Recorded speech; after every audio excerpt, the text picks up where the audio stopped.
According to Merriam-Webster, misinformation is misleading or incorrect information. While that may sound true, it's actually a lie, because I did not get that definition from Merriam-Webster. I came up with it on the spot. I'm Josh Wilkinson, a journalism student at Florida State University. Now, you could trust me because I'm a reporter, but for other sources of information, that may prove to be difficult. After all, misinformation is present in our everyday lives, from political speeches used to further narratives, to clickbait about health stories, to even the most pressing of issues facing society, like the release date of Rihanna's 9th album. How did misinformation become this prominent in society? Is there a way to fix it? Or is civilization destined to implode under the unbearable weight of everyday deception? To answer these questions, I spoke with communications professor and former gambling addict, Marianne Carter. Marianne, you consider yourself to be an expert on communications, correct? Well, I wouldn't say expert, I would say fairly knowledgeable in the area of misinformation. Well, I consider myself to be an expert, and you're a professor, so you're an expert, right? Okay, I'm an expert. Yeah, so with that being said, how did we get to this point? Well, I think misinformation has always been around throughout history, as we see it in contemporary society. I mean, the New York Times had the Great Moon Hoax in 1831, where alien civilization apparently was on the moon.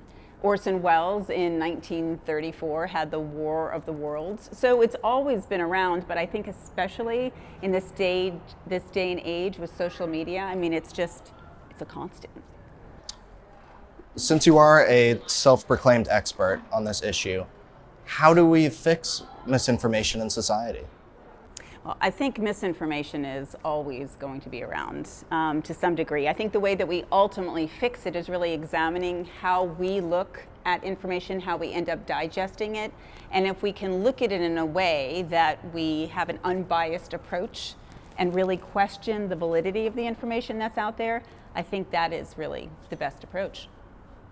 Marianne made sense, but with everything she said, I was becoming a little cautious of her validity. How do I know you're not misinforming us right now? I'm not. Do you promise? Yes. Will you swear on the Bible? Seriously? Sure. With the wrath of God ensuring Marianne wasn't lying to us, I became convinced. However, her words left me concerned about the current state of society. While misinformation is omnipresent, are we, the viewers, responsible for it being so widespread with our blind trust of information? I knew I had to get a closer look.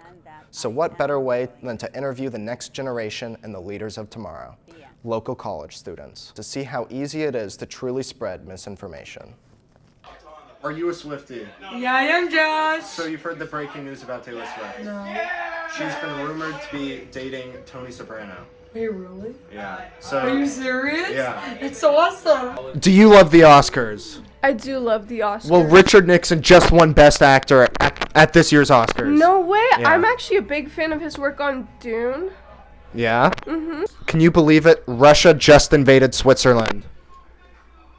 Look.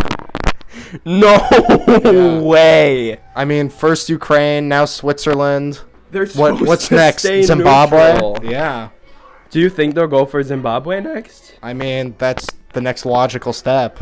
Do you think he should still be awarded Best Actor, or do you think it should be rescinded in light of his involvement in the Watergate scandal? Well, I don't think it was that big of a deal. I don't think, influencers shouldn't be judged on their every little move because, it's not that serious. We would get judged if we did the same thing, so it's, different, you know what I mean? Breaking news. The CDC just released a new study that the coronavirus originated from a meteorite, and they assume it's some form of mutated extraterrestrial life. Your thoughts? I don't know. I just don't think COVID's real. Oh, okay. I had a dream the other night where the whole world was nuked and it was only me and Thomas. It was me and Thomas. We escaped because we were hiding in a I don't know Thomas. I don't know. I feel like it's more about Russia. Oh. Yeah, I'm really into Russia. How into Russia? While the consumption of overpriced alcoholic beverages may have played a part, It was quite clear after our investigation that people are stupid. And I am no different. Why do we blindly trust a website just because it tells us something is true? Why do we never click on the sources for information despite it being readily available? How deep does this problem go? If newspapers were spreading misinformation back in the 19th century, then what hope do we have? Because anything is capable of spreading misinformation, be it a newspaper, a book, or even a documentary. I could probably make a documentary that's entirely misinformation, and people would still perceive it as the truth. How do I know this? Because that's exactly what I just did. This whole film has been lying to you during its entire runtime. The drunk students? Those were paid actors from the College of Theater. Mary Ann Carter, another actor, and she didn't even swear on the Bible. She took an oath on Joseph Heller's 1954 masterpiece, Catch-22. Even me. My name isn't even Josh Wilkinson. I'm Frederica Ravioli, an Italian character actor under 12 pounds of prosthetics and makeup. You see, it's pretty easy to fall victim to misinformation, and if you don't start to look around and question what you see, you may fall victim to it too.